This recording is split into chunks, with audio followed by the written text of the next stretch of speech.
Bonjour, aujourd'hui j'ai décidé de faire un thème en rapport avec l'automobile, qui est un thème sur l'électricité automobile. Donc voilà, je vais parler des faisceaux et du schéma électrique d'une automobile. Voilà, si ça peut intéresser les personnes. Donc voilà, je vais parler d'un faisceau automobile et de son schéma électrique. Donc voilà, là j'ai un schéma de PSA, ça doit être de 207, 1 litre 6 essence. Et par exemple, je vais vous expliquer le principe d'électricité automobile. Donc, vous avez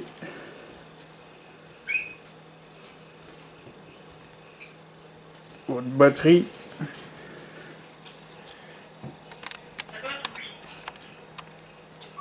Donc admettons, vous avez sur certaines voitures le plus est là, et la masse est ici, donc le moins. Sur d'autres voitures, c'est voilà. Donc voilà, c'est un exemple. Donc vous avez votre batterie, puis vous avez un ensemble de fils qu'on appelle le faisceau. Vous avez des relais, des fusibles, des calculateurs, voilà. Donc je vous ai expliqué le principe de fonctionnement et le principe de lecture d'un schéma électrique. Voilà, donc admettons, voilà, vous avez. Donc le moins, on appelle la masse parce que c'est mis au châssis, parce que tous les fils ne partent pas sur la batterie, sur la cause moins, sinon ce serait un bordel monstre. Donc voilà, sur un schéma, la masse est représentée comme ceci. À une époque, donc ça c'est marqué NV pour nouvelle génération, on va dire. Et pour les anciens symboles de la masse, ça faisait comme un sapin à l'envers. Comme ceci, donc AN pour ancienne génération, c'est moi qui symbolise ça comme ça.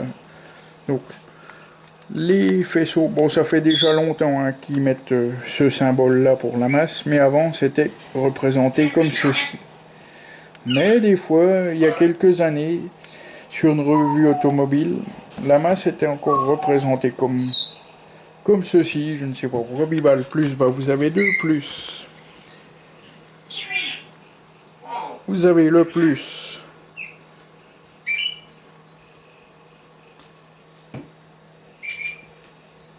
Permanent. Excusez-moi pour l'écriture de sagouin, je tiens le. Donc ça, c'est alimenté toujours, c'est tout le temps alimenté. Et vous avez le plus après contact. Donc sur tout ce qui est nomenclature et schéma, il dit APC. Donc le plus après contact, c'est ce qui agit dès l'instant où vous allumez votre Neumann. Et si, admettons, un calculateur, il va commander un relais, qui ensuite le relais va commander une sonde ou un élément quelconque électrique, quoi. Donc voilà. Donc, je remets ceci, le moins, qui est la masse. Donc je mets son symbole en dessous.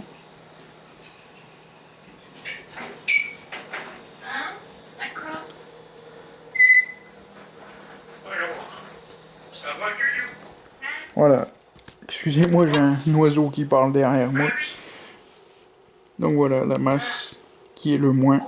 Donc, vous avez donc votre cos moins de la batterie, hop, il y a un câble qui part quelque part au châssis.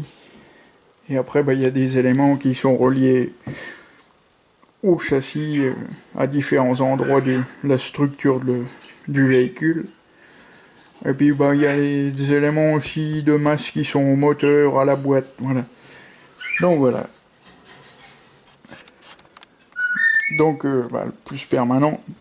Donc la plupart des éléments, de toute façon, ils ont des plus permanents et plus après contact. Donc bien souvent, ben, hop, vous allumez votre contact et puis le calculateur il va donner l'information à ce qu'il faut faire aux éléments du véhicule. Et ensuite, ben, il y a des relais qui commandent les éléments parce que les relais ils servent en fait à allumer de gros, à faire fonctionner de gros consommables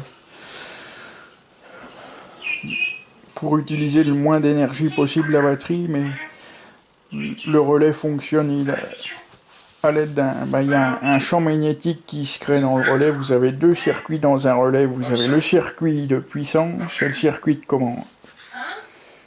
Donc je vais schématiser ça. Alors, le relais, on va le faire... Oh. Des fois vous avez des relais doubles, ben, je vous expliquerai après. Donc, là, vous avez le circuit de commande qui est symbolisé sur les schémas comme un interrupteur, hein, bien souvent. Donc ça repart quelque part. Donc vous avez ici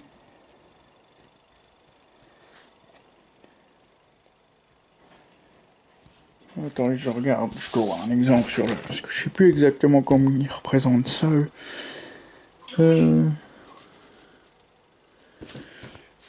Ah, j'ai peut-être fait un peu... Quoique. Donc ça fait...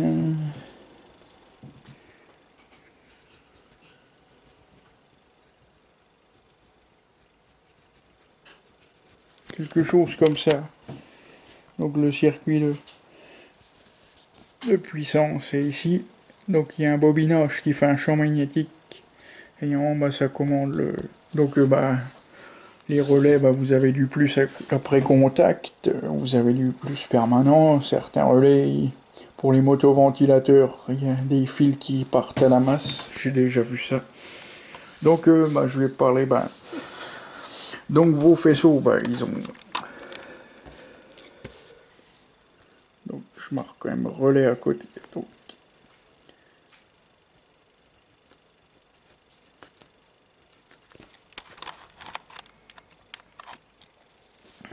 vous avez des relais, bah, pour les motoventilateurs, admettons. Donc, le relais, il a circuit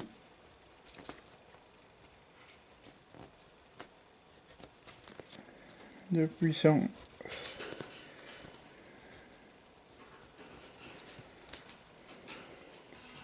J'abrège parce que je suis un peu juste en place pour écrire.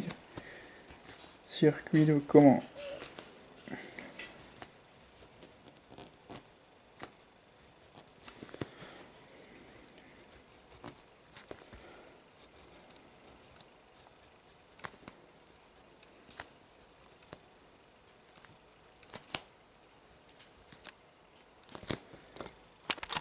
Puis bah, votre relais il est prévu pour un certain ampérage et puis sur certains schémas ils vont vous mettre la résistance qu'il doit avoir au niveau du circuit de puissance. Donc voilà. Là ici vous avez votre commande et votre circuit de puissance, voilà. Et donc vous avez aussi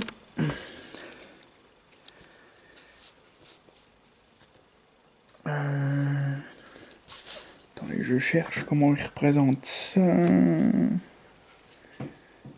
sur le schéma. Est-ce qu'ils nous mettent les fusibles?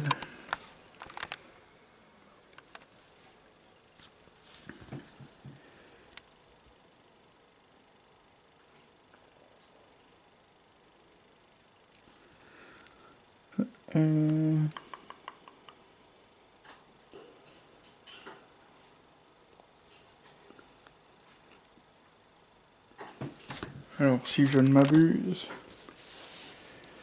si je ne dis pas de conneries,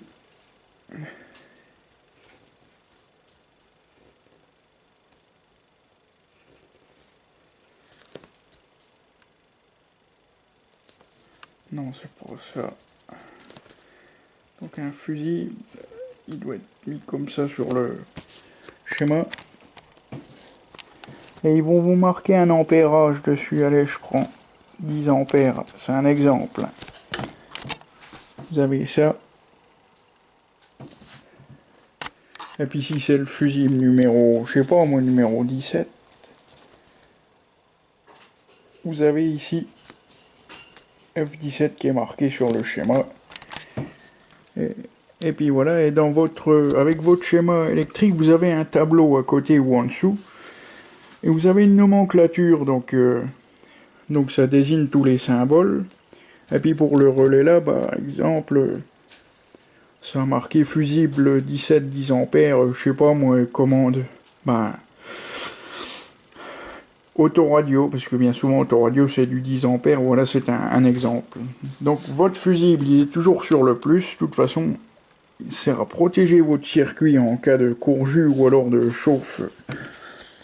S'il y a un élément qui chauffe ou un fil qui chauffe, donc il est tenu de claquer. Donc toujours important de respecter l'ampérage de votre fusible et puis la section de fil dans un faisceau. C'est très important, ne rigolez pas avec ça.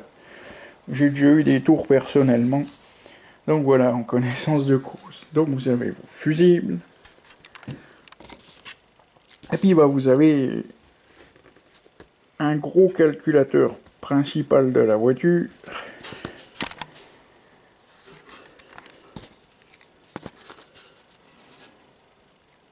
Vous avez, ça dépend après, parce que vous avez le calculateur habitacle.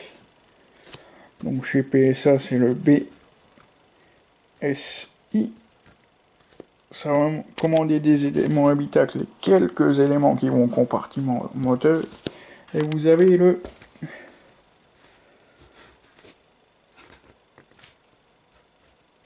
BSM.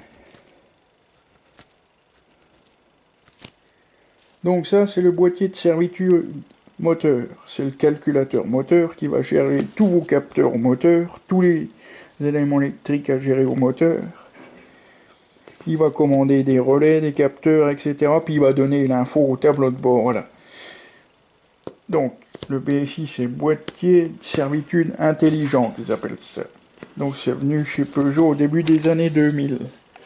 Et vous avez aussi un autre calculateur.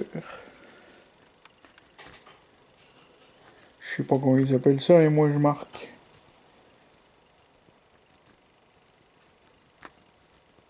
Airbag. Vous avez un calculateur pour les airbags. Donc voilà. Et puis vous avez un calculateur aussi pour les commodos. Chez Peugeot, chez Opel aussi, long, chez Renault long. Chez Peugeot, ils appellent ça comme 2000. Il joue entre les commodos. Et puis je vais... attendez, je cherche... Donc voilà, tous les calculateurs ils vont être reliés quelque part, qui vont commander des relais. Et puis vous avez un calculateur principal, qui est bien souvent près de la batterie. Donc c'est lui le gros cerveau. C'est un peu comme si vous aviez différents composants dans une tour d'ordinateur. Voilà, c'est le même principe.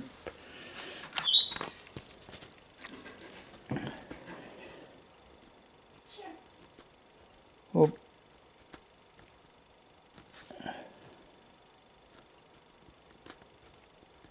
Voilà, calculateur principal. Il va gérer tout ceci. Donc, il va englober tout ceci. Voilà. Et donc, quand des fois vous changez un moteur,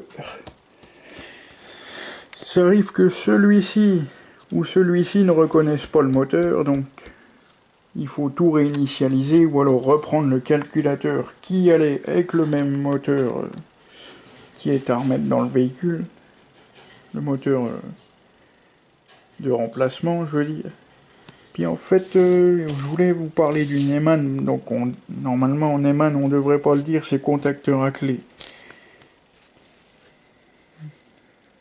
Attendez, je cherche comment...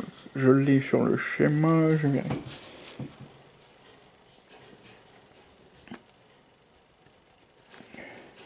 Parce que...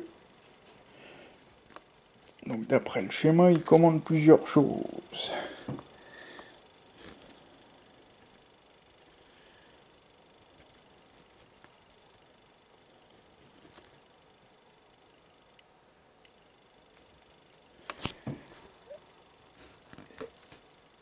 Ici. Voilà. Donc votre Neumann, il est là. Bon, maintenant, il y a beaucoup du démarrage sans clé. Ou alors la carte, comme chez Renault depuis un moment. Mais voilà, donc... Dès que vous actionnez ceci, vous commandez plein d'éléments au véhicule, quoi. Pour ça que il y a des plus après contact.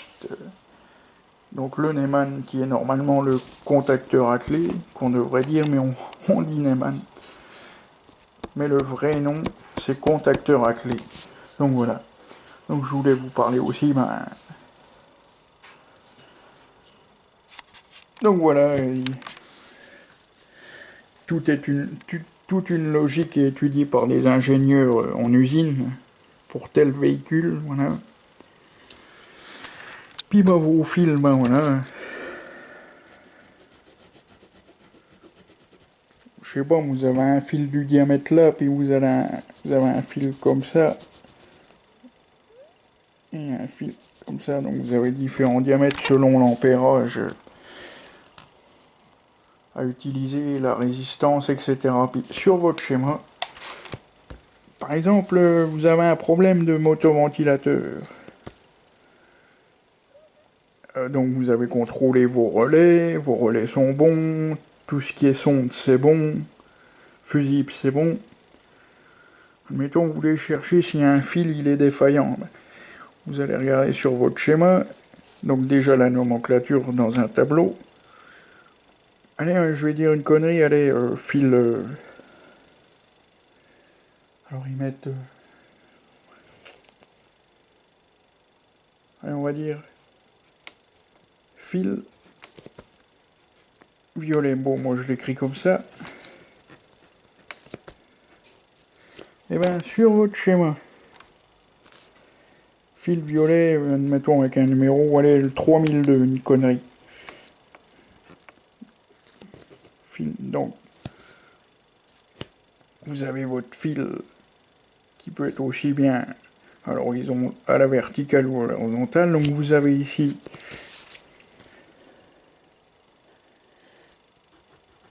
3002 ». Voilà.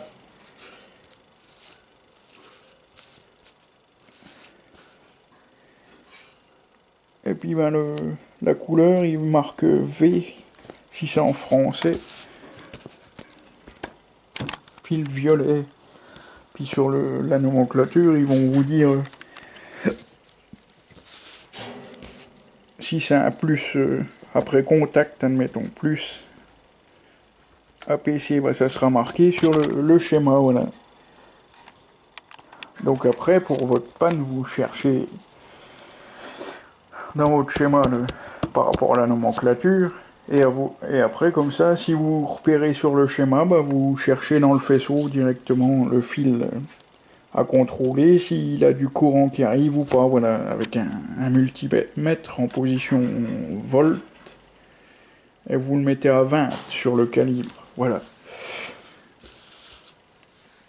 Donc voilà. Donc bah il y a aussi pour l'affichage de bord, je sais plus comment ils schématisent ça. Mais voilà, allez, je fais. Oh.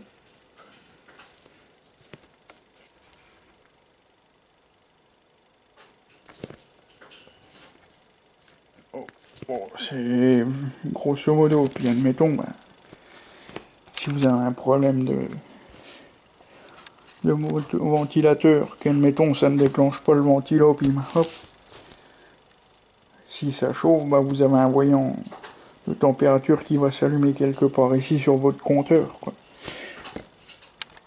Donc voilà. Bon, moi je vous avoue que je suis pas un crack en électricité, j'ai beaucoup de lacunes, mais je sais le principe du schéma et du fonctionnement des faisceaux automobiles, et voilà. Ah oui, puis je voulais vous dire, admettons, votre fil là que vous cherchez, hop, je représente. Donc ça va jouer au calculateur moteur ou PSM. Oh. Donc vous avez des bornes qui sont représentées plus ou moins comme ceci. Voilà. Là aussi, admettons. Voilà, c'est juste comme ça à l'arrache, histoire de... Admettons votre fil que je disais. Voilà. Fil violet. Donc, allez. Je le fais ici. Voilà. 3002.